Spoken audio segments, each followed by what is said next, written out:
আমি সংসাৰৰ জীৱশ্ৰেষ্ঠ মানুহবিলাকে আমি ঈশ্বৰক ভজনা কৰি জীৱন সাৰ্থক কৰিব লাগে বুলি জানিও আমি ঈশ্বৰক ভজনা কৰাৰ পৰা আঁতৰি থাকোঁ। আৰু এই আঁতৰি থকাটোকে কোৱা হয় অজ্ঞান আন্ধাৰ। অজ্ঞান আন্ধাৰে, এই অজ্ঞান আন্ধাৰ, মহাপুৰুষ গুৰু শ্ৰীমন্ত শংকৰদেৱ আৰু শ্ৰী শ্ৰী মাধৱদেৱে অজ্ঞান আন্ধাৰত পৰি থকা জীৱসকলক উদ্ধাৰৰ কাৰণে আমালৈ ভক্তিৰ বীজ আগবঢ়াই দিছিল। আমি সেই ভক্তিৰ বীজ ৰোপণ কৰিব লাগিব। ক'ত ৰোপণ কৰিব লাগিব? যেনেকৈ শস্যৰ বীজ মাটিত ৰোপণ কৰে, ভক্তিৰ বীজ হৃদয়ত ৰোপণ কৰিব লাগিব। বা এই ভক্তিৰ বীজ হৃদয়ত ৰোপণ যি মনুষ্যই নকৰে, সেই মনুষ্যই কদাপি জীৱন সাৰ্থক কৰিব নোৱাৰে। এই বিশ্বব্ৰহ্মাণ্ডৰ কেৱল সাৰে থকা, জাগৃত হৈ থকা, আনক জগাই দিব পৰা তেওঁৱেই হৈছে ঈশ্বৰ। যি ঈশ্বৰে নৰকায় অৰ্থাৎ মানৱী জনম কৃষ্ণৰূপে সংসাৰলৈ আহিছিল, যি কৃষ্ণৰূপক পূৰ্ণ কলা বুলি কোৱা হয়। তেখেতৰ বাদে সংসাৰৰ যিমানবিলাক দেৱতা আছে, যিমানবিলাক দেৱী আছে, সকলোবিলাক আপোনাৰ মোৰ দৰে অচেতন। আমি যেনেকৈ অচেতন হৈ আছোঁ, জ্ঞান শূন্য হৈ আছোঁ, দেৱতাসকল দেৱীসকলৰ বোলে তদ্ৰূপ। এই সন্দৰ্ভত মাধৱদেৱৰ এষাৰ সকলোৱে প্ৰাৰ্থনা গাওঁ, তেতিয়া আমি ভিতৰ চোৱালৈ যাব পাৰিম। হাতযোৰ কৰি এষাৰ প্ৰাৰ্থনা গাওঁ দিয়ক।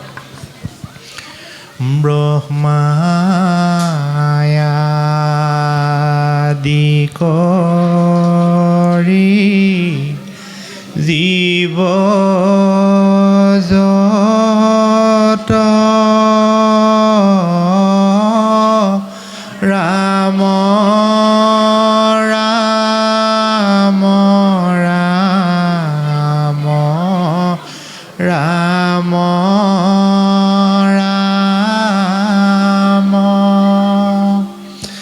মায়া হৈ যামাজে আছয় ঘুমতি যায়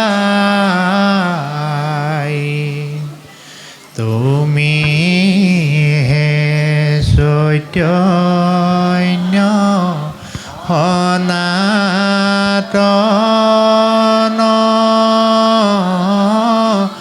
ৰাম ৰাম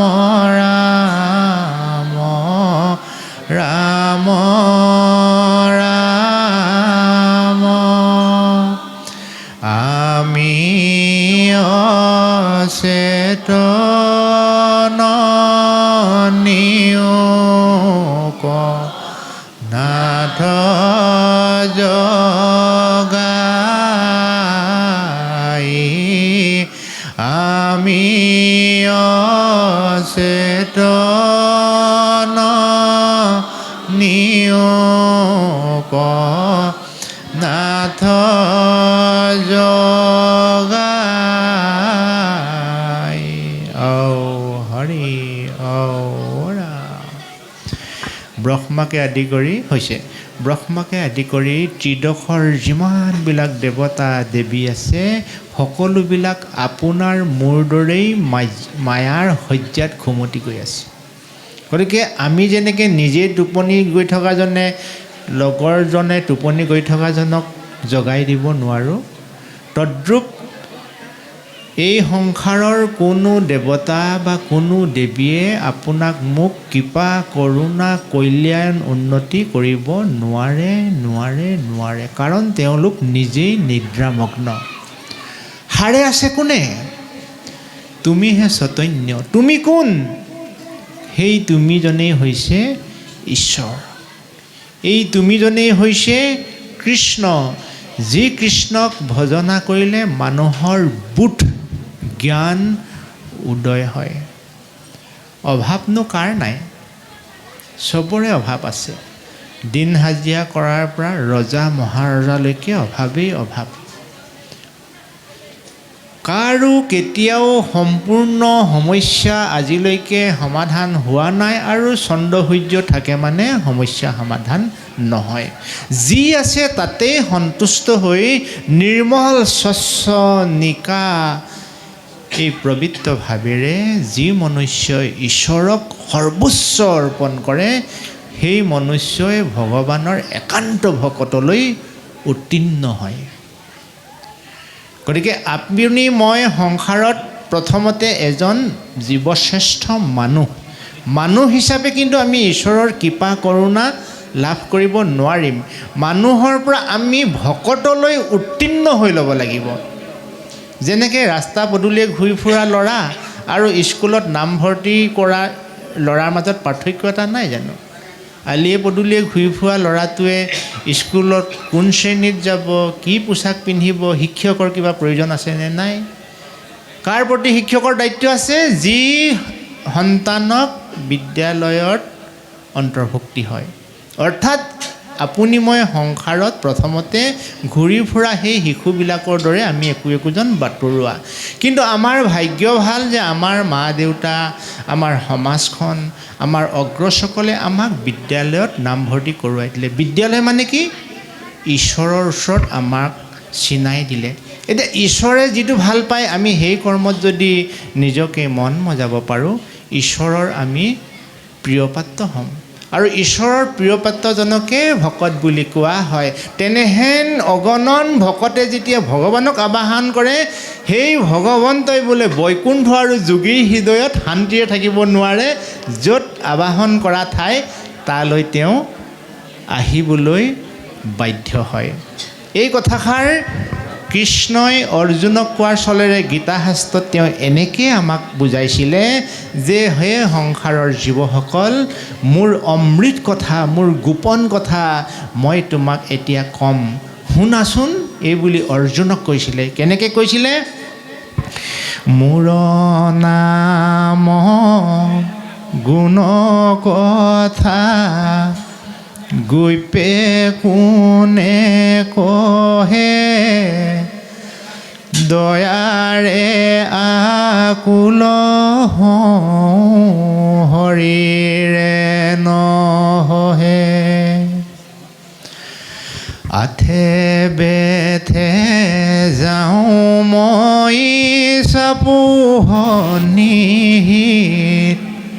দেখিয়া তাহাক মই হওঁ আনন্দিত। অৰ্থাৎ সংসাৰৰ যি মনুষ্যই ঈশ্বৰৰ গুণনামত শ্ৰদ্ধা ভক্তি এই অমায়িক গুণবিলাক অৰ্পণ কৰে, তেখেতৰ প্ৰতি প্ৰভু ভগৱন্ত প্ৰসন্ন হয়, আৰু প্ৰসন্ন হৈ ঈশ্বৰে স্বতঃস্ফূৰ্তভাৱে কৃপা কৰোণা দয়া আদি প্ৰদান কৰে।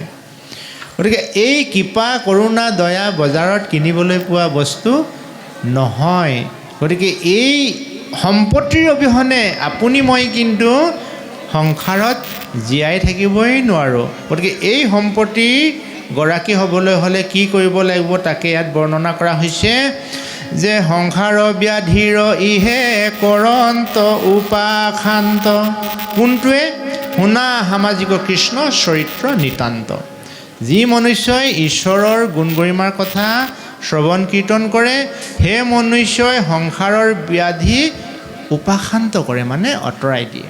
অৰ্থাৎ দুখ বেদনা বিষাদ মাৰি মৰক জৰা ব্যাধি অপায় অমংগল যদি আমাৰ আহিব লগা আছে, এই আহিব লগা দুৰ্ভিক্ষখিনি আঁতৰাবৰ কাৰণে আপুনি মই তাবিজ মাদুলি পূজা কিবা হাঁহ ছাগলী বলি বিধান দিয়াৰ কোনো প্ৰয়োজন নাই।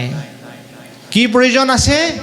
নিষ্ঠাৰে ভক্তিৰে প্ৰভু ভগৱন্তক আবাহন কৰিব লাগে। কোনে জানে আমাৰ পিছে পিছে কিজানিবা আমাৰ দুৰ্ভিক্ষ অভাৱবিলাক আহি আছে, কোনে জানে আমাৰ সন্মুখত কিজানিবা আহিব লগা ব্যাধিবিলাক আমি নিজে আঁতৰাবই পাৰোঁ। সেইকাৰণেই আমি অহৰ্নিশে প্ৰভু ভগৱন্তক প্ৰাৰ্থনা কৰিব লাগে যে হে প্ৰভু, দুখৰ চামনিটো আঁতৰাই সুখৰ জ্যোতি তুমি আমাক দিবা। আৰু প্ৰভু ভগৱন্তে সদায় কৈছে যে মোৰ গুণনামত যি মনুষ্যই আশ্ৰয় গ্ৰহণ কৰে তেওঁৰ জীৱনটো মই সদায় উত্তৰণ ঘটাম। অকণমান পলম হ'ব পাৰে, কিন্তু ধৈৰ্য লাগিব দেই। ধৈৰ্যৰ অবিহনে ঈশ্বৰ প্ৰাপ্তি কিন্তু আপুনি মই কেতিয়াও হ'ব নোৱাৰোঁ। অকল ঈশ্বৰ প্ৰাপ্তিয়ে নহয়, যিকোনো কামতেই ধৈৰ্য লাগে। আজি খেতি কৰিলোঁ, আজি ৰঙালাও এজোপা ৰোৱাৰ পিছতো তাক আপুনি মাটি খুচৰি সাৰ জাবৰ দি যতন কৰিব লাগিব, তেতিয়াহে তাৰ পৰা আপুনি মই ফল পাম। আজি আমাৰ ল'ৰা ছোৱালীবিলাককো আপুনি মই শিক্ষা দীক্ষাৰে সুশিক্ষিত কৰি ৰাখিব লাগিব, তেতিয়াহে চাকৰি পাম, ইত্যাদি ইত্যাদি কথা। ধৈৰ্যৰ অবিহনে বিশ্বব্ৰহ্মাণ্ডত একো ফলেই সম্ভৱ নহয়। গতিকে সেই ধৈৰ্য ধৰিব পৰা যিটো ক্ষমতা, এই ক্ষমতাটো মানুহে বৃদ্ধ বয়সত আয়ত্ব কৰিলে নহ'ব। ধৈৰ্য ধৰিব পৰা ক্ষমতাটো যুৱাৱস্থাতেই উদয় কৰিব লাগিব। সেইকাৰণে কোৱা হয় ধৰিও কুমাৰকালে ভাগৱত ধৰ্ম। আজি বয়সীয়াল ভকতসকলে অনুশোচনাত ভুগিছে। ইছ ৰাম, মই যদি ডেকা দিনকেইটাত এই কামটো নকৰিলোহেঁতেন, মই আজি এই বিপদত নপৰিলোহেঁতেন, বা মই যদি ডেকা দিনকেইটাত এই কামটো কৰিলোহেঁতেন, মই আজি এজন সফল ব্যক্তি হিচাপে সমাজত পৰিচিত হ'লোহেঁতেন। এই বুলি অনুশোচনাত ভুগিছে কোনে? আমাৰ জ্যেষ্ঠসকলে, আমাতকৈ যিসকল ডাঙৰ, আমাৰ দেউতাতুল্য ব্যক্তিসকল বা ককাতুল্য ব্যক্তিসকল। তদ্ৰূপ আপুনি ময়ো তেনেকুৱা হোৱাটো বিচাৰোঁ নেকি?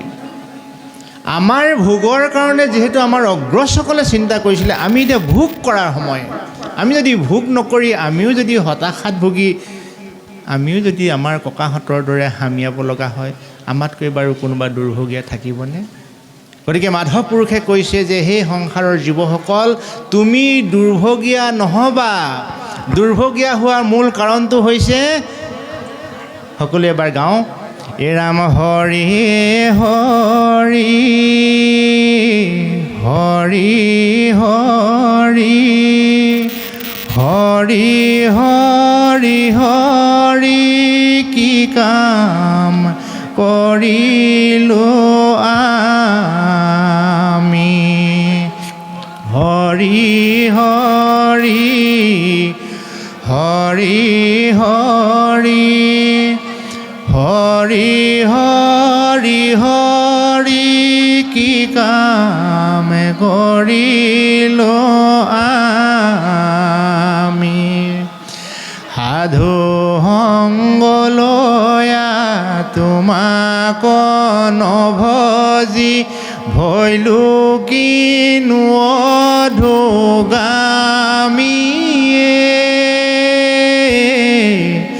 হৰি হৰি হৰি হৰি হৰি হৰি হৰি কি কাম কৰিলো মানে আমি কি কাম কৰিলোঁ? সাধু সংগ লৈ তোমাক নভজাৰ কাৰণে মই জীৱনটো বিপথে নিয়ালোঁ। এই বুলি আমি যেতিয়া বয়স হ'ব তেতিয়া আমি নিজকেই অনুশোচনাত ভুগিব লাগিব। আকৌ আমি অনুশোচনা ক'ব লাগিব যে নিজ দাস হৈয়া সেৱাক তেজিলোঁ, এহি দুখে ঘূৰ আপদে মজিলোঁ। আমি যে ভজনাক নকৰিলোঁ ভগৱানক, আমি যে সৎপথত গতি নকৰিলোঁ, তাৰ বাবে দায়ী কি আমাৰ মা দেউতা নেকি? তাৰ বাবে দায়ী কি আমাৰ ককাই ভাই নেকি? তাৰ বাবে দায়ী আমাৰ ওচৰ চুবুৰীয়া নেকি? ধৰ্মগ্ৰন্থই কৈছে যে হে মনুষ্য, তুমি যে সৎকৰ্মৰ ফালে গতি নকৰি অসৎ পথেৰে গতি কৰিলা, তাৰ বাবে দায়ী কিন্তু তুমি নিজেই। নিজ দাস হৈয়া সেৱাক তেজিলোঁ, সেহি দুখে ঘূৰ আপদে মজিলোঁ। নিজৰ দাস হ'লোঁ, এই পঞ্চভূতিটোৰ দাস। এই বিশ্বব্ৰহ্মাণ্ডখন যেনেকৈ ভগৱানৰ দ্বাৰাই পৰিচালিত হয়, আমাৰ এই পঞ্চভৌতিক দেহাটো এজনৰ দ্বাৰাই পৰিচালিত হয়। সেইজনৰ নামেই হৈছে মন। হৈছেনে? অৱশ্যে মই নহয় বাৰু। এই যে আমাৰ পঞ্চভৌতিক দেহাটো মোক বাৰু মা দেউতাই মন বুলি ৰাখিলে নামটো, সেইটো এটা ব্যৱহাৰিক নাম, কিন্তু আমাৰ সকলোৰে হৃদয় আত্মাত সোমাই থকা যিটো মন, এই মনটোৱেই হৈছে আমাৰ এই পঞ্চভৌতিক দেহাটোৰ মালিক। গতিকে যিখন ঘৰৰ মালিকজন শিষ্টাচাৰী বিনয়ী, সেইখন ঘৰলৈ মানুহ গৈ ভাল লাগে নেলাগে কওকচোন? যিখন ঘৰৰ মালিকজন দাম্ভিক অহংকাৰী, সেইখন ঘৰলৈ মানুহ যায়নে? যায়, কিন্তু বেয়া পায় ন? যিখন ঘৰৰ মালিকজন মিতব্যয়ী শিষ্টাচাৰী, সেইখন ঘৰ সদায় উন্নতি হ'ব। এই ঘৰখনৰ মালিকজন আমি প্ৰত্যেকেই, মই যে মন আমাৰ মনটো, এই মনটোক বুজাবলৈ কৈছে। কোনে কৈছে? যিজনে ইন্দ্ৰিয় দমি নিয়মি লমন আত্মায়ে পৰম বন্ধু বান্ধৱ সজ্জন। অজিত ইন্দ্ৰিয় যাৰে মঞ্চ তন্তৰ আত্মায়ে পৰম শত্ৰু নালাগে অপৰ।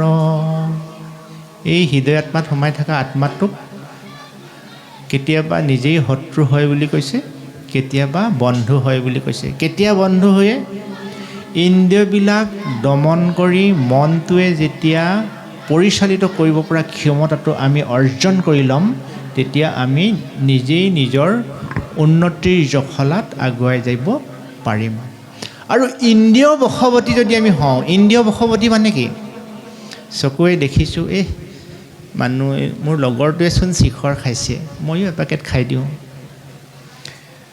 চকুৱে দেখাৰ লগে লগে জ্ঞানেন্দ্ৰিয়ই কৈছে যে সেই পেকেটটো খোৱাৰ লগে লগে মুখৰ দুৰ্গন্ধবিলাক নাইকিয়া হয়, নহয়নে বাৰু? মুখখন প্ৰফুল্ল লাগে, অকণমান গাটো কিবা এটা যেন শকত শকত এনেকুৱা এটা অনুভৱ হয়। মানে আনে খাইছে, ময়ো খাই দিওঁ। আপুনি মই এতিয়া বজাৰলৈ যেতিয়া ওলাই যাওঁ, তেতিয়া আমি দেখিম যে ডাঙৰ এখন বিজ্ঞাপনত লিখা থাকে যে প্ৰতিটো দানাতে আছে দম, বিমল 5000, নহয়নে? চবেই দেখিছোঁ আমি বেনাৰবিলাক বজাৰলৈ গ'লে।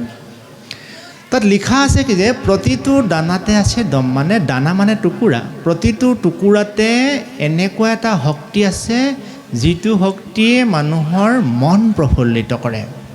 এই বুলি ভাবি আপুনি মই চবেই সেই শিখৰ, ৰজনীগন্ধা এনেকুৱা পেকেটবিলাক খাওঁ।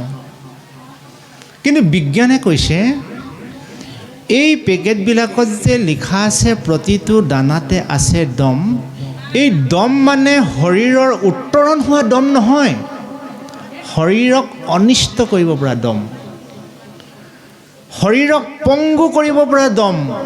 হীৰা উপহীৰা স্নায়ুকোষেৰে ভৰপূৰ আমাৰ এই পঞ্চভৌতিক দেহাটোৰ চুলিতকৈ সৰু সৰু যিবিলাক হীৰা উপহীৰা আছে, এই হীৰা উপহীৰাবিলাকত ধপাতজাতীয় নিচাজাতীয় বস্তুৰ প্ৰভাৱ যদি পৰে, সি ক্ৰমান্বয়ে দুৰ্বল হ'বলৈ ধৰে।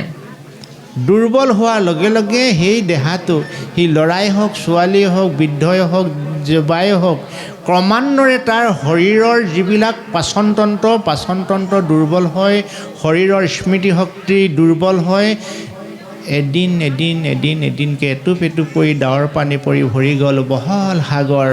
সি আজি দুটা ল'ৰাৰ লগত এপেকেট ভগাই খালে, কালিলৈ অকলে খালে, পৰহিলৈ এপেকেটে নুজুৰিলে। এনেকৈ নিচাৰ প্ৰতি আসক্তি হৈ ল'ৰাটো বা ছোৱালীজনী নিচাসক্ত ব্যক্তি হৈ পৰিব। আৰু যেতিয়া নিচাসক্ত ব্যক্তি হৈ পৰিব, তাৰ ভাৱনাবিলাক নিম্নগামী হ'ব। সৰু সৰু কথাতেই খং উঠিব, সৰু সৰু কথাতেই সিদ্ধান্ত ল'ব। আৰু এনেকৈ যাওঁতে তেওঁ কি হৈ পৰিব? ৰোগীয়া হ'ব। যেতিয়া ৰুগীয়া হ'ব তেতিয়া আমাক কবিয়ে বৰ ডাঙৰকৈ ভয় লগাই থৈছে যে সুখ নাই কত ধৰুৱাৰ অনুমাত্ৰ সুখ নাই চিৰৰোগীয়াৰ। চাওকচোন, চিৰৰোগটো ভগৱানে দিলে নি বাৰু ল'ৰাটোক, ছোৱালীজনীক বা মোক বেমাৰটো ভগৱানে দিলেনে মই নিজেই লগাই ল'লোঁ? কওকচোন। মই ইন্দ্ৰিয় দমন কৰিব নোৱাৰাৰ কাৰণে সেই ৰাগিয়াল বস্তুৰ প্ৰতি মই আসক্তি জগালোঁ, যাৰ কাৰণে মই অচিন বেমাৰৰ গৰাকী হ'লোঁ। তাৰ বাবে কোনে কোনে ভুগিব? মোৰ মা দেউতা, মোৰ পৰিয়ালবৰ্গ, আত্মীয় স্বজন, ওচৰ চুবুৰীয়া, গোটেই সমাজখনে ভুগিব লাগিব। গতিকে পৰম ঈশ্বৰ ভগৱন্তই আমাৰ সকলোকে শতায়ু দি পঠাইছে। শতায়ু মানে 100 বছৰ। গতিকে এই 100 বছৰক আপুনি মই ব্যৱহাৰ কৰিব নজনাৰ কাৰণে আমি আধাতকৈ আধালৈ লৈ আনিছোঁ। গতিকে এই ভাগৱতৰ মাধ্যমেৰে আমাৰ যুৱক যুৱতীসকলে চেতনাবোধ জগাই তুলিব লাগিব। চেতনাবোধ, জ্ঞানৰ উদয় আমি কৰোৱাব লাগিব। ধৰ্মগ্ৰন্থৰ মূল উদ্দেশ্য সমাজ সংস্কাৰ নহয় দেই। ধৰ্মগ্ৰন্থৰ মূল উদ্দেশ্য হৈছে আত্মসংস্কাৰ। নিজক সংস্কাৰ কৰাটো ধৰ্মগ্ৰন্থৰ মূল উদ্দেশ্য। মহাপুৰুষ গুৰু শ্ৰীমন্ত শংকৰদেৱৰ এক শৰণ হৰিনাম ধৰ্মৰ মূল উদ্দেশ্য হৈছে আত্মসংস্কাৰ। মই কেনেকৈ এজন ভাল মানুহ হ'ব পাৰোঁ? 10জনে পাৰে যিটো তুমিও পাৰিবা সেইটো। বদ অভ্যাসবিলাক একেদিনাই এৰিব নোৱাৰে। ক্ৰমাগতভাৱে বদ অভ্যাসবিলাক আমি এৰিবই লাগিব। জন্মগতভাৱে কোনো শিশু অপবিত্ৰ নহয়, কোনো শিশু চোৰ নহয়, কোনো শিশু বেয়া নহয়। পৰিৱেশ, পৰিস্থিতি আৰু অনুশীলনৰ দ্বাৰাই মানুহ ভাললৈও গতি কৰে, মানুহ বেয়ালৈও গতি কৰে। গতিকে আপুনি ময়ো ইচ্ছা কৰিলে যদি ইন্দ্ৰিয়ৰ বশৱৰ্তী আমি নহওঁ, ইন্দ্ৰিয় বশৱৰ্তীৰ পৰা আমি নিজক বচাই ৰাখিবলৈ হ'লে এটাই মাত্ৰ উপায় আছে বুলি কৈছে, সাধুৰ সংগ আৰু ভগৱন্তৰ গুণনামত মন দিয়া। ঈশ্বৰৰ গুণনামত যি মনুষ্যই মন দিয়ে সেই মানুহেহে শ্ৰদ্ধা, ভক্তি, সৰলতা, নম্ৰতা, বিনয়ী গুণবিলাকৰ অধিকাৰী হ'ব পাৰে। আৰু ঈশ্বৰক নমনা মানুহে, গুৰু গোসাঁইক নমনা মানুহে জীৱনত মানে নিজেও উন্নতি কৰিব নোৱাৰে, আৰু কিবা কাৰণত উন্নতি হ'লেও সেই উন্নতি খন্তেকীয়া, চিৰস্থায়ী হ'ব নোৱাৰে। মই মহামূঢ় মন্দমতি দুৰাচাৰ, দীন দয়াশীল কৰা আপদে উদ্ধাৰ। তুমিহে হৃদপ্ৰিয় আত্মা নিষ্ঠে নিষ্ঠ, উপদেশ দাতা তুমি গুৰুদেৱ ইষ্ট। এতেকেহে জানন্তে মোৰ থিৰ নোহে মতি, আপুনি কহিও কৃষ্ণ অগতিৰ গতি। কৰা কৃপা কৰা কৃষ্ণ লৈলো তোমাত শৰণ, সদায় স্মৰো কমনে অৰুণ চৰণ। আমি যদি সদায় ভগৱানৰ সেই অৰুণ চৰণ স্মৰণ কৰোঁ, অৰ্থাৎ মনত পেলাওঁ, তেতিয়াহে আমাৰ এই দুৰ্ভিক্ষবিলাক আঁতৰি যাব। কথাষাৰ ধৰ্মগ্ৰন্থই আমাক মিছাকৈ নাই কোৱা বন্ধুসকল।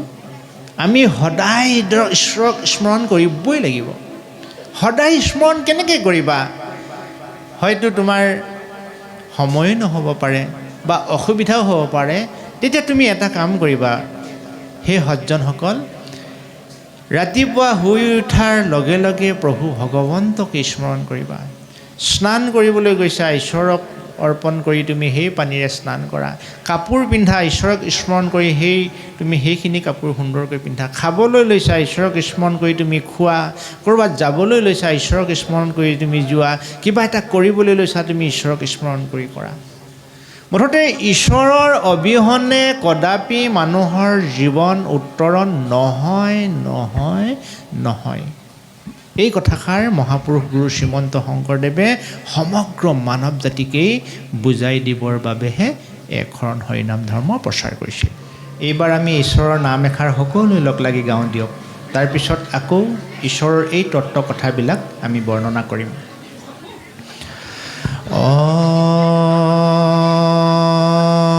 হৰি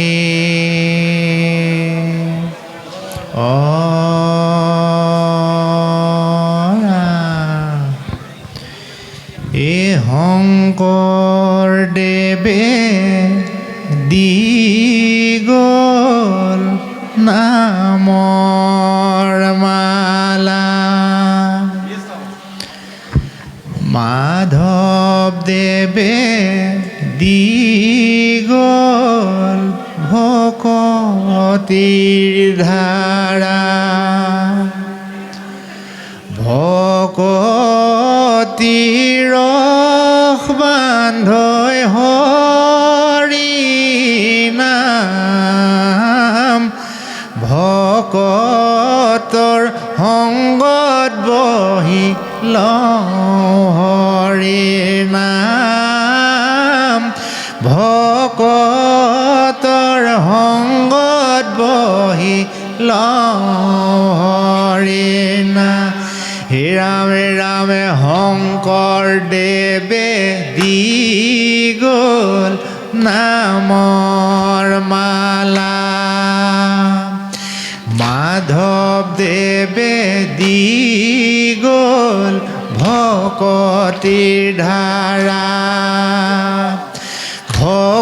ভকতিৰ ৰস বান্ধৈ হৰি নাম ভকতৰ সংগত বহি লওঁ হৰি নাম ভকতৰ সংগত বহি লওঁ হে ৰামে ৰামে জয় জয় জয় ও হৰি ৰাম কৃষ্ণ কি পাময় ও হৰি ৰাম ভজিলো তোমাৰ পাৱে হৰি ৰাম ভকতৰ সংগত বহি লওঁ হৰি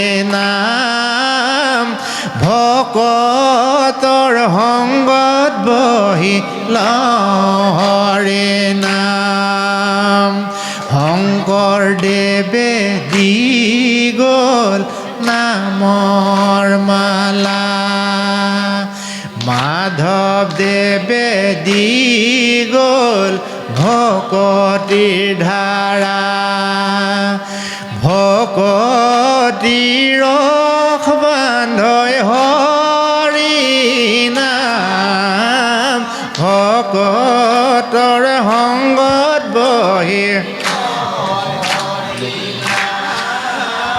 ভকতৰ সংগত বহি লওঁ হৰি নাম হে ৰামে তোমাৰ চৰণ ও হৰি ৰাম পংকজ কমন ও হৰি ৰাম মজুক মোৰ স্বভাৱে হৰি ৰাম ভকতৰ সংগত বহি লওঁ হৰি ৰাম ভকতৰ সংগত বহি লওঁ হৰি নাম ভকতৰ সংগত বহি লওঁ হৰি নাম হৰি ৰাম ভকতৰ সংগত বহি আমি যদি জীৱনত হৰিনাম লোৱাৰ সুযোগ লাভ কৰিছোঁ তেতিয়াহ'লে আমি জীৱনটো সাৰ্থক কৰিব পাৰিম মাধৱদেৱে আমাক কৈছে জাকেৰি বয়নে মিলাই গাই পাই মনোৰথ কাম প্ৰভু ভগৱন্তৰ গুণনাম ভকতৰ সংগত আহি যি মনুষ্যই মিলাই গাবলৈ চেষ্টা কৰে সেই মনুষ্যৰ মনৰ আশা পূৰণ হয় বুলি মাধৱদেৱে কৈছে এতিয়া আমাৰ চবৰে মনৰ আশা আছে ন আছে নাই আছে আমাৰ মনৰ আশাবোৰ পূৰণ হ'ব লাগিব নহয় গতিকে আমি আমাৰ মনৰ আশা পূৰণ কৰিবৰ কাৰণে হাতজোৰ কৰি ঈশ্বৰক প্ৰাৰ্থনা কৰোঁ দিয়ক আমাৰ মনৰ আশা ধুনীয়া গাড়ী এখন কিনিম, ধুনীয়া ঘৰ এটা বনাম, নহয় দেই। সেইবোৰ একেবাৰে সৰু বস্তু, বুজিছেনে? ডাঙৰ মন্ত্ৰী এজনক আপুনি মই, অ' ছাৰ মোক বেলুন এটা কিনি দিয়ক না, এই বুলি কোৱা নিচিনা কথা। কোটিপতি মানুহ এজনক বেলুন এটা কিনি দিয়ক বুলি কোৱা কথাটো যেনেকুৱা, ভগৱানক আমি প্ৰভু ৰাজ অট্টালিকা এটা বনাই দিয়া না, চাকৰি এটা দিয়া না, এই বুলি কোৱা কথাটো একেই সমান। গতিকে ভগৱানক কি বুলি প্ৰাৰ্থনা কৰিব লাগে ধৰ্মগ্ৰন্থই আমাক শিকাইছে। সকলোৱে হাতযোৰ কৰক বা পাই আমি ঈশ্বৰক প্ৰাৰ্থনা কৰিম। আজিৰ পৰা এনেকৈ কৰিম দেই, ঈশ্বৰক আমি আজিৰ পৰা এনেকৈ কৰিম।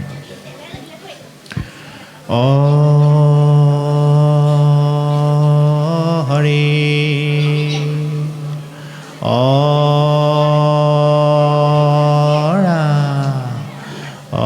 নমো নমো কৃষ্ণ মূৰ পুৰাম নস্কাম কৰ্ণে মুখে বিচ্ছেদন হৌকত জোনাম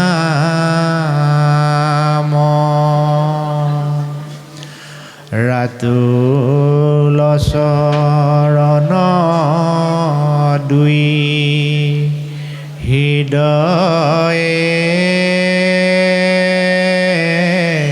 ৰহুক তজু ভকতৰ সংগ সদায় ৰহুক তজু ভকতৰ সংগ সদায় ৰহুক।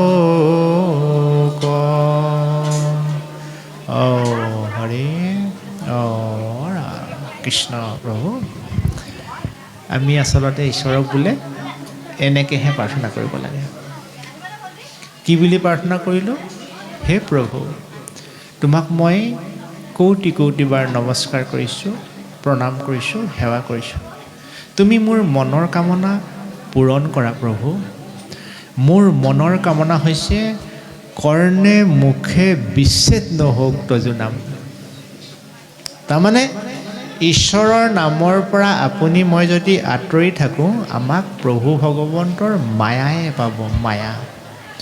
ঈশ্বৰৰ মায়াই যদি আমাক কেনেবাকৈ মেৰিয়াই বান্ধিবলৈ হয়, আমি মনুষ্য জীৱন সাৰ্থক কৰিব নোৱাৰিম। গতিকে আমাক মায়াৰ পাশৰ পৰা মুক্ত হ'বৰ কাৰণে হে প্ৰভু, তোমাৰ গুণনাম কৰ্ণে মুখে যেন মোৰ কেতিয়াও বিচ্ছেদ নহওক, এই বুলি আমি জীৱসকলে প্ৰাৰ্থনা কৰিছোঁ। তাৰপিছত আকৌ প্ৰাৰ্থনা কৰিছোঁ, হে প্ৰভু, এই বিশ্বব্ৰহ্মাণ্ডত আটাইতকৈ মূল্যৱান পবিত্ৰ স্থান হৈছে তোমাৰ চৰণ যুগল। তোমাৰ চৰণ যুগলক এই ধৰ্মগ্ৰন্থই ৰঙা চৰণ, ৰাতুল চৰণ, অৰুণ চৰণ, শ্ৰী চৰণ, অভয় চৰণ ইত্যাদি ইত্যাদি নামেৰে বিভূষিত কৰিছে। তোমাৰ সেই চৰণ যুগল যেন প্ৰভু মোৰ হৃদয়ত অকণমান থাপিবলৈ দিয়া।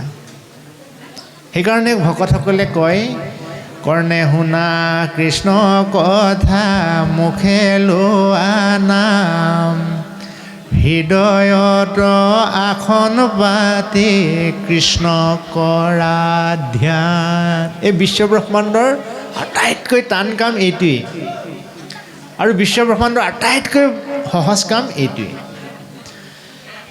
কাৰ কাৰণে টান কাম? অভক্তৰ কাৰণে টান কাম।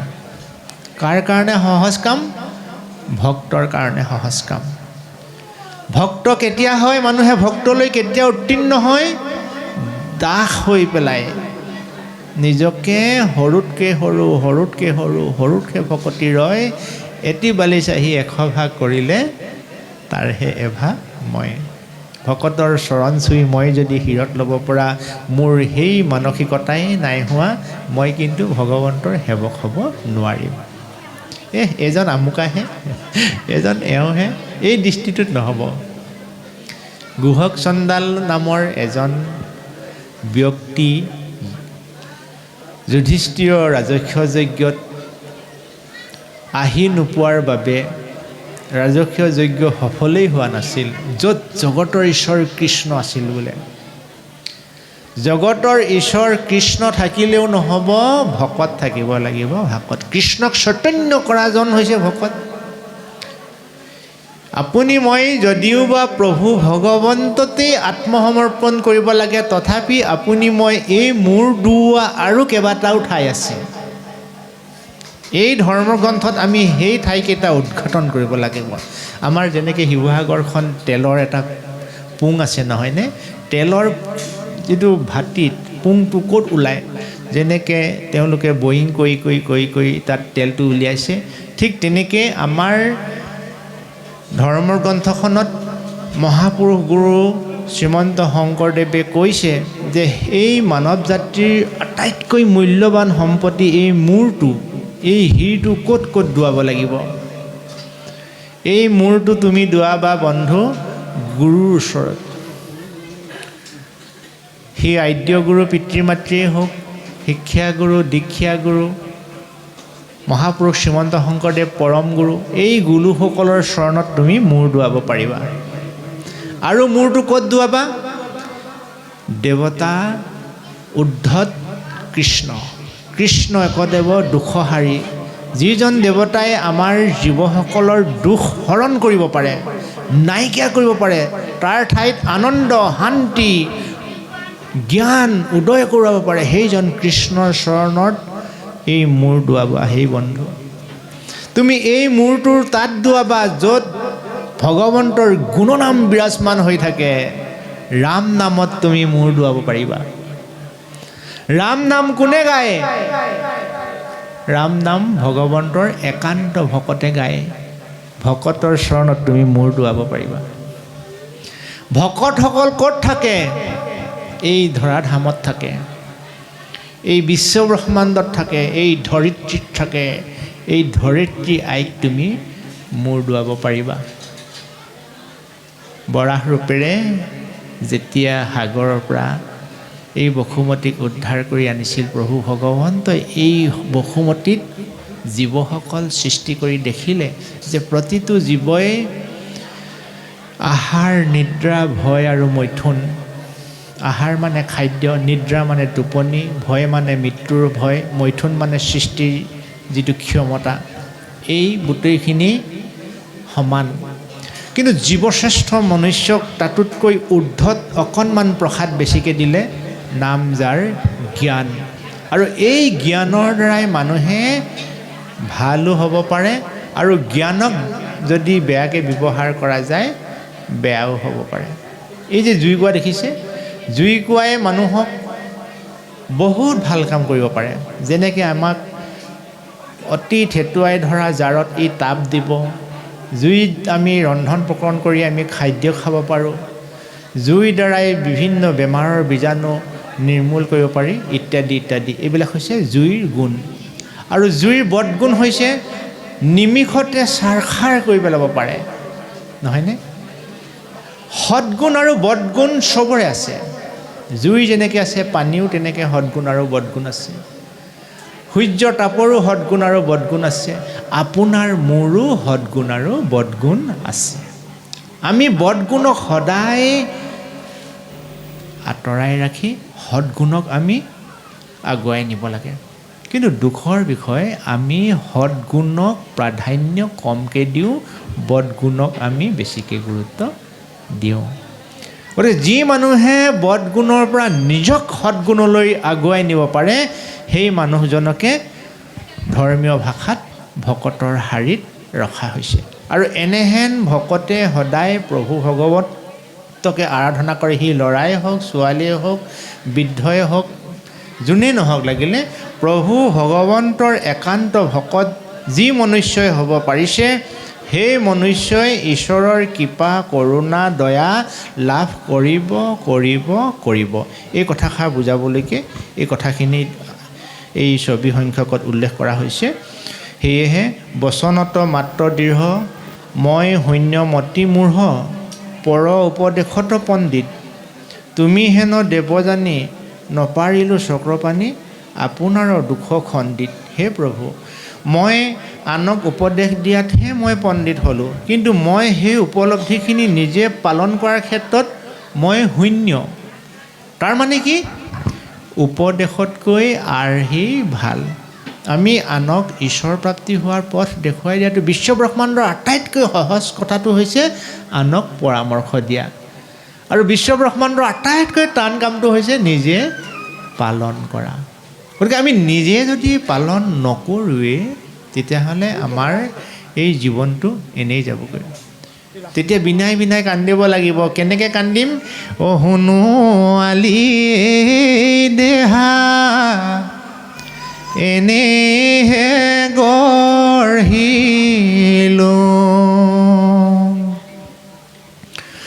মৰিচিকা বিচাৰি সময় পাৰ কৰিলোঁ অ মায়াৰ মাধুৰী পায় অ মোৰ গুৰুদেৱ তোমাক নভজিলোঁ। চিঞৰি চিঞৰি ৰখালেও গুচি যোৱা ৰেলখন কেতিয়াও নৰখে আই।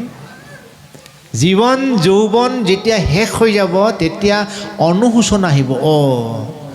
মইতো ডেকা দিনত যদি ঈশ্বৰমুখী হ'লোহেঁতেন, মই যদি ডেকা দিনত দুটকা পইচা সাঁচি থলোহেঁতেন, মই যদি ডেকা দিনত এই বেয়া বেয়া বস্তুবোৰ নেখালোহেঁতেন, মই যদি ডেকা দিনত এই বেয়া বেয়া কৰ্মবোৰ প্ৰতি মই আসক্তি আগ নবঢ়ালোহেঁতেন, আজি মই বুঢ়া দিনত বটবৃক্ষৰ দৰে সমাজৰ আদৰণি হৈ থাকিব পাৰিলোহেঁতেন। এই চেতনাবোধটো কেতিয়া আহিব? যেতিয়া সোণোৱালী জীৱনটো শেষ হৈ যাব। গতিকে সোণোৱালী জীৱন শেষ হোৱাৰ পিছত তুমি অনুশোচনা ভোগাতকৈ তুমি যৌৱনাৱস্থাতে জীৱনৰ সামৰ্থ্য শক্তি ক্ষমতা থকা সময়তে ভক্তিৰ আশ্ৰয় লোৱা বন্ধু। কাৰণ কমল নয়ন এক নাৰায়ণ বিনে তোৰ ইটো দুখ খন্দাই বেক পাৰে কোনে। দুখ মানে কি? আমাৰ যিবিলাক সমস্যা আছে, আমাৰ যিবিলাক সংঘাত আছে, আমাৰ যিবিলাক অভাৱ আছে, এই সমস্যা সংঘাত অভাৱ গোটেইবিলাক তেওঁহে নিৰ্মল কৰিব পাৰিব। কোন? প্ৰভু ভগৱন্ত। সেইকাৰণে প্ৰভু ভগৱন্তক আমি ল'ৰা কালৰ পৰা ভজিবলৈ আমি মাক দেউতাকবিলাকে আমি শিকাব লাগে। অকল বোপাই কিতাপ পঢ় নহ'ব। কিতাপ পঢ়িব, কিন্তু অন্ততঃ সন্ধিয়া সময়ত তাক মাকে লগত আনি পেলাই বা দেউতাকে লগত আনি পেলাই ঈশ্বৰৰ অকণমান প্ৰাৰ্থনা এটা গোৱা যিটো অভ্যাস, এই অভ্যাসটো আমি গঢ় দিব লাগে। যদি আমি এই অভ্যাসটো গঢ় নিদিওঁ তেতিয়াহ'লে সি সন্ধিয়া পৰত যেতিয়া ডেকা হ'ব লগৰ কেইটাৰ লগত তিনিআলি চাৰিআলিত বহি অসৎ আলাপ, অসৎ খাদ্য গ্ৰহণ, অসৎ কৰ্মৰ প্ৰতি আসক্তি ইত্যাদি ইত্যাদি সমাজখন ছাৰখাৰ হৈ গৈছে। গতিকে ইয়াক নিয়ন্ত্ৰণ কৰিবলৈ হ'লে আমি সেই ভুল পথেৰে যোৱা ল'ৰা ছোৱালীখিনিক সংস্কাৰমুখী কৰিবলৈ হ'লে আমি প্ৰথমতে অভিভাৱকসকল আমি সচেতন হ'ব লাগিব। আৰু আমি অভিভাৱক যদি সচেতন নহওঁ আমাৰ সন্তান কিন্তু বিনষ্ট হ'ব। তদ্ৰূপ আমি দেহাটো হৈছে আমাৰ সন্তান সদৃশ, আমি অভিভাৱক হৈছোঁ আমাৰ মনটো। কথাটো বুজিছেনে বাৰু? কিবা ভুল হৈছে নি? অভিভাৱক হৈছে মনটো, দেহাটো হৈছে সন্তান সদৃশ আমাৰ আত্মীয় স্বজন। অভিভাৱক সদৃশ মনটো যদি সদাহস্তম ক্ষমতাশালী চিন্তাশীল দূৰদৰ্শী হয়, সন্তান সদৃশ এই ইন্দ্ৰিয়বিলাকে আপোনাক একো কৰিব নোৱাৰে।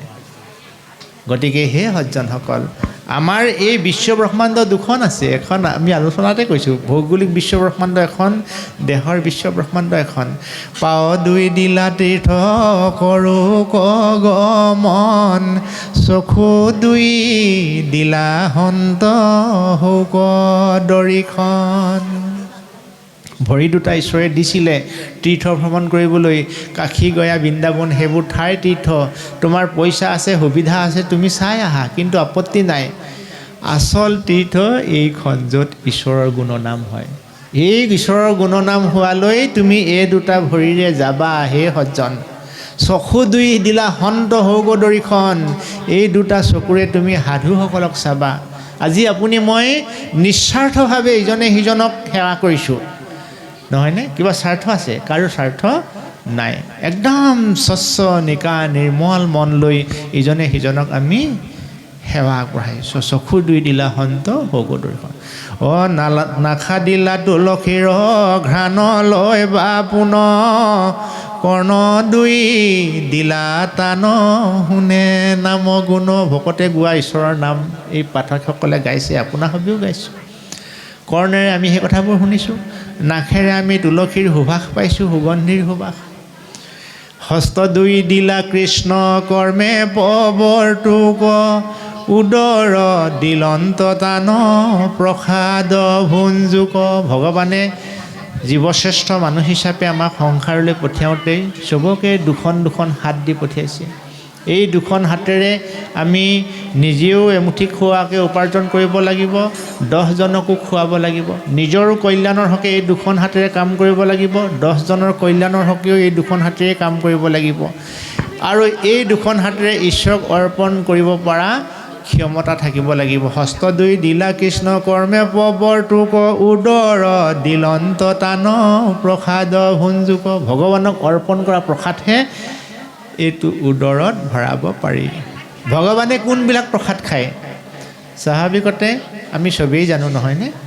যিবোৰ ভগৱানে নাখায় সেইটো মই খোৱাৰো যোগ্য নহয় দেই। ইয়াত আকৌ বৰ্ণনা কৰাৰ কোনো প্ৰয়োজন নাই। যিটো বস্তু ভগৱানে নাখায় সেই বস্তুটো ময়ো খোৱাৰ যোগ্য নহয়। আমাৰ এটা বৰ মিছা প্ৰবাদ আছে, জটাধাৰী শিৱই বোলে ভাং খায়। ক'ৰবাত লিখা আছে, আমি কিন্তু আজিলৈকে যিমান গ্ৰন্থ পঢ়িছোঁ বাপ, আপোনাৰ সবৰ আশীৰ্বাদ অনুপাতে গ্ৰন্থ যথেষ্ট পঢ়া হৈছে, কিন্তু জটাধাৰী শিৱই ভাং এচিলিম খায় বুলি ধৰ্মগ্ৰন্থত কিন্তু লিখা নাই। মই কিন্তু আজিলৈকে পোৱা নাই। গতিকে শিৱই ভাং খায় বুলি তেওঁক এটা অপবাদ যাচি দিয়া হৈছে। কোনো দেৱতা, শিৱ এনেকুৱা এজন ভকত যিজন ভকতে সৰ্বোচ্চ ভগৱানক অৰ্পণ কৰি দিছিলে। সৰ্বোচ্চ।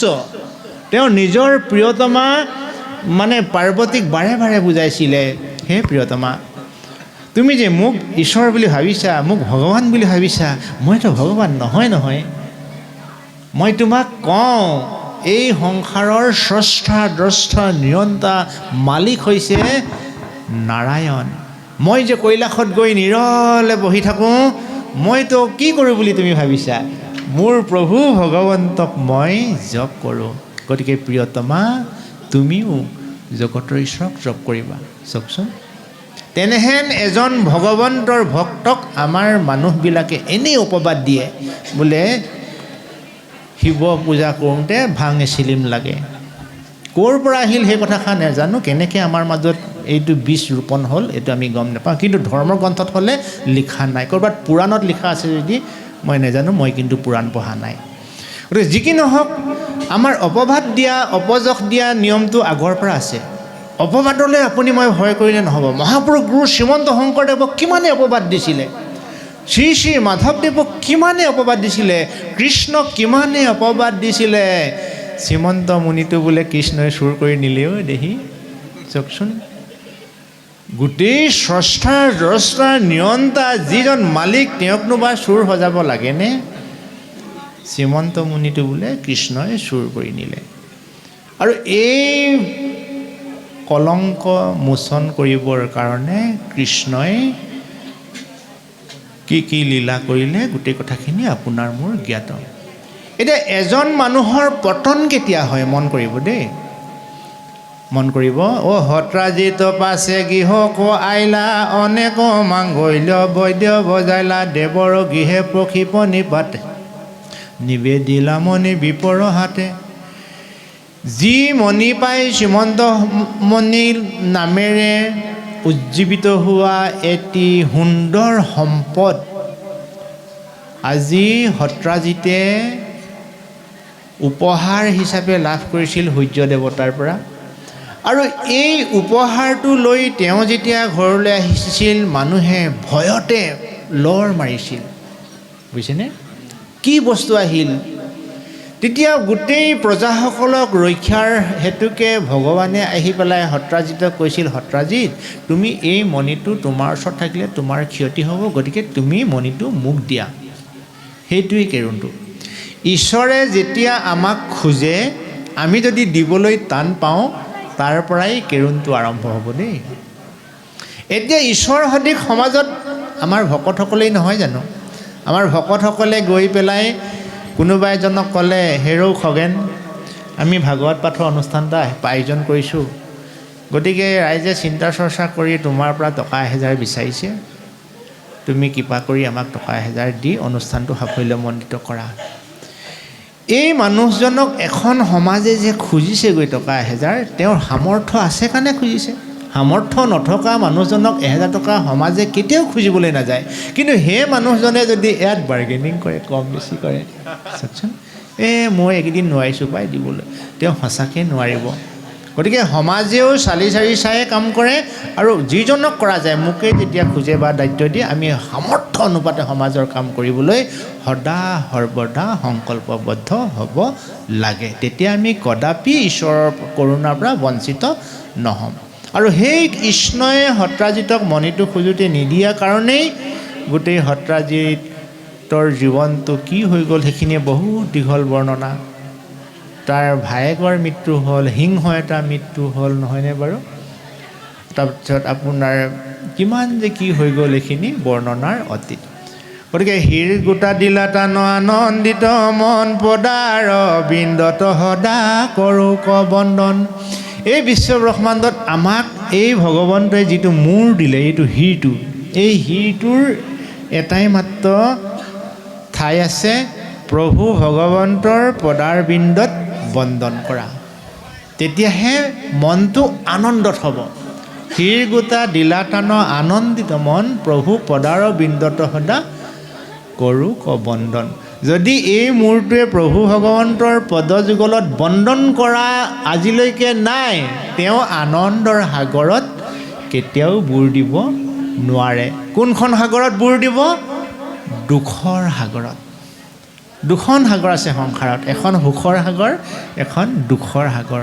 কোনো মানুহে দুখৰ সাগৰৰ পাৰলৈকে যাব নিবিচাৰে, কিন্তু সুখৰ সাগৰ বুলি আচলতে দুখৰ সাগৰত মানুহে সোমাই যায়। কেনেকৈ সোমাই যায়? অবস্তুক দেখাওঁ বস্তুক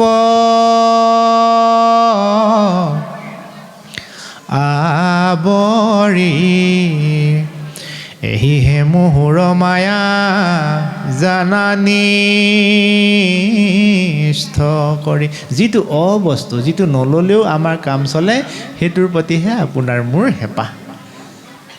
গতিকে সেই সজ্জনসকল, তুমি বিনে ত্ৰাণয়হে কৃষ্ণৰ কিং কৰে কহে নিৰন্তৰে বোলা ৰাম ৰাম। ভগৱন্তৰ বাদে আমাক ত্ৰাণ কৰোঁতা কোনো নাই, এই কথাষাৰ কৃষ্ণৰ কিংকৰ ৰূপেৰে মহাপুৰুষ শ্ৰীমন্ত শংকৰদেৱে সংসাৰলৈ আহি আমাক এই বাৰ্তা দি থৈ গ'ল, এই বুলি আমাক বুজাইছে।